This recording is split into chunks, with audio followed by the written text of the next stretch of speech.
Chapter 1. It was a cool, rainy day. The father watched as the water was beating up and dripping down the window of his derelict car, racing the other beads as if it were a competition. Weirdly, this comforted the man, as his perspective was not the only thing of import. The father begrudgingly starts his motor. It had been a long day at work, checking emails, sorting papers, and wasting time. However, this day differed from others. The man had been called into the manager's office. "What is it?" the man said. "We need to talk," the manager replied. A long silence ensued, ending in an unfortunate conversation about the future of the father at the company.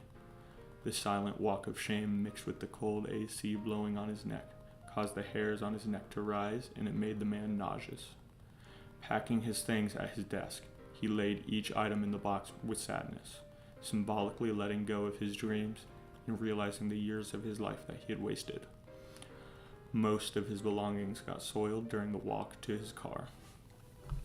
The father drove home in a daze, complete autopilot, 10 under, stopping at yellow lights, anything to delay getting back to his family, back to his responsibilities, back to his overgrown lawn that's full of ugly weeds, back to his cracked pavement that he couldn't afford to fix, back to his musty house that he could not afford to move out of, back to his failing marriage, back to his kids he couldn't provide for. Ironically, the water droplets on his windows seemed to slow down to match his speed, as if to mock him.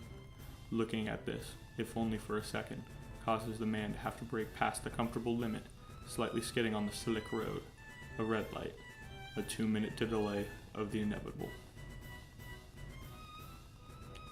The clouds seemed to dissipate as the man pulled into his driveway. Perhaps a good omen? The man opens his car and repeats his walk of shame. The seeds on his hedge plants stare at him with hatred, pulsing, glaring, wanting him. He tries not to look, but the presence of them is burning the side of his body as he walks by. He reacts with physical pain, even if it's only mental.